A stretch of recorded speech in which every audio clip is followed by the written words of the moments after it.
What's up guys, today I'm going to be doing a review on this X-Blow made in Korea full face cheek protector headgear. So stay tuned.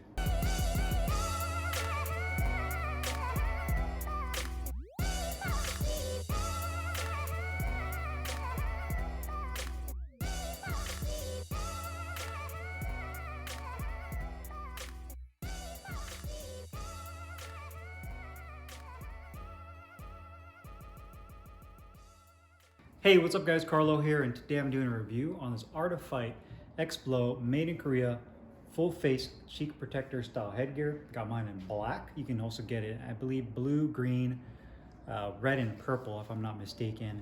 And it's currently, unfortunately, a one size fits all. And I believe that they're gonna actually be coming out with additional sizes in the near future, obviously depending on the circumference of your head. So this one size fits all is definitely a drawback in my opinion, just because everyone has a different size head, so it may or may not fit you just depending on your head size. But I'll get into that here in a second based on my head dimension. That way you guys have an idea with that. Now, X-Blow, or should I say Artifite, and the X-Blow brand is a company based out of Korea that actually makes their gear in Korea. I did a review on their gloves a while back. I have another pair of their soft foam cushion gloves I'll be doing a review on as well. But I also have their headgear, which is made in Korea as well. It's a full genuine leather headgear with really nice construction. The only area on here that is synthetic, I would say, is going to be the inside liner, and obviously the top laces that uses a nylon style configuration. But the entire exterior of this headgear is a genuine leather. I'd say that the sheen on it has kind of a satin look to it. The leather is nice and supple. Design wise, you can see that they put the rubberized X-Blow patch right here on the front left temple that is rectangular. You also have black piping on the crown of the headgear. So the top is going to be a lace-up closure. With this lace right here, you can see it has five of these nylon straps that are stitched into the crown of the headgear. I wish that this lace up top was a little bit more, I guess, thicker and durable. It just feels kind of like a ribbon rather than lace-ups.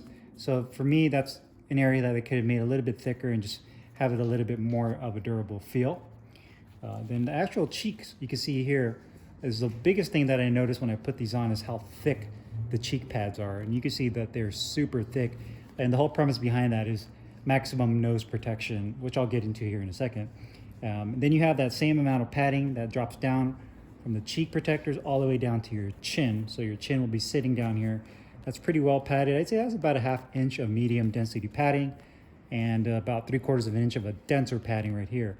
So the padding that they use on the front of the headgear, you can see here, has a pretty firm density to it. It's not soft by any means. It's not rock solid, but it's definitely pretty firm. So all the way from your temple, your forehead, down to the side of where your eyes sit and down to your cheeks and chin is the same density of foam padding that they use throughout the entire headgear. Now, when you rotate to the side here, you have the ear donuts that go around your ears that uses the same padding they use in the front. You have this just a little sliver of leather that covers over the eardrum. And then you can see that it has a stitching that looks really clean all the way around there as well as on here. And then you have the tapered neckline right here that comes around. So this part here has no padding. This is just strictly leather. You can see some of the stitching is kind of coming out on the back right here. So a little attention to detail that could probably be clipped off.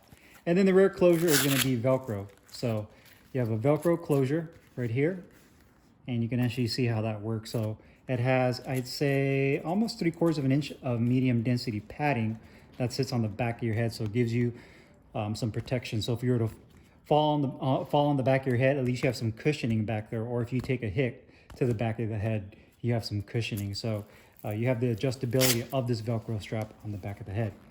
Now, the inside liner is the same as what you see right here. Kind of resembles, it's just definitely a synthetic, and it kind of resembles almost like reptile skin. You can see that there. And as far as headgears go, it's not terribly uncomfortable, but it's not the greatest liner in my opinion. I typically like the micro suede liners that they used, and I felt like this headgear slipped around just a little bit, especially once I started getting really sweaty. I felt like this has a little bit better grip than smooth leather lining, but it's still not as good as the suede liners. The big I guess, pro versus con with that is that it's easier to wipe down when you're trying to clean it out versus a fabric type liner, which typically absorbs sweat. So that's, I think, the best part is that you're able to kind of clean it really well, but it does tend to slip around a little bit. So I already adjusted the top of the crown for the top adjustment. So I'm just going to slide this on my head now to show you guys how easy it is to actually put on your head. So putting on my head, you kind of have to angle the headgear upwards, kind of. That way your ears sit properly inside the donuts right here. And obviously you want your nose to sit in between the cheek protectors over here. So you kind of have to angle it. And what you'll notice is that your chin will sit right here on this little cup. So when you angle it properly, you'll notice that the ergonomics should be spot on as far as the chin sitting in that cup.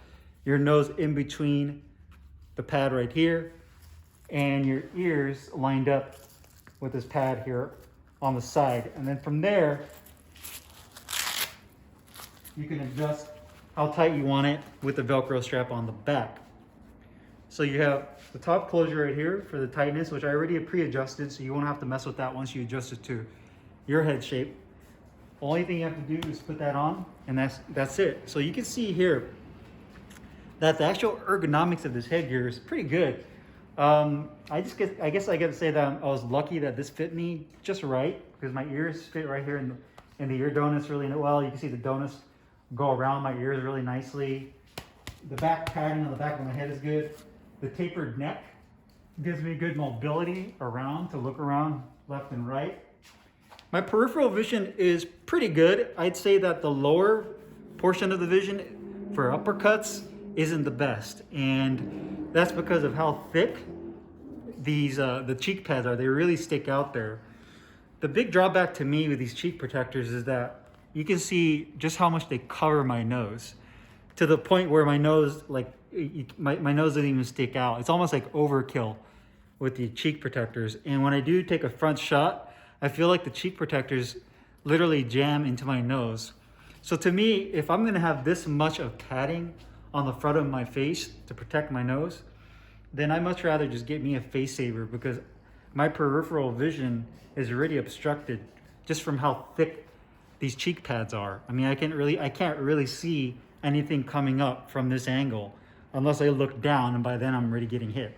So I think that these cheek protectors, although they're really nice and thick, and maybe my head shape is wrong, I don't know, but I feel like they're too overkill, and they should be brought back a little bit, so that way you have better peripheral vision as far as seeing down and seeing uppercuts coming. Or if you're doing some kind of other combat sport that has kicks and knees, you can at least see those coming. It's usually the strikes that are coming from down upwards that you can't really see when it comes to like face savers, any nose bar, or a really thick cheek protector style headgear. Now my horizontal vision is good. I can see left to right really well. I can see upwards really well. It's just my downward vision that I feel is restricted because of how thick these are. And they're a little bit uncomfortable because of how they touch my nose. Again, I mean, great for your cheek, but you can see just how much it pinches down on my nose. And that's just from me pushing on it with my finger. So imagine you getting punched in the face with this. It almost like acts as if an extra pair of boxing gloves, because again, boxing gloves, that's all it is, right? Foam padding. So if you're getting punched in the face right here or right here, what's the difference between that being a pair of boxing gloves and just this piece of padding smashing against your nose? You're still gonna get hit.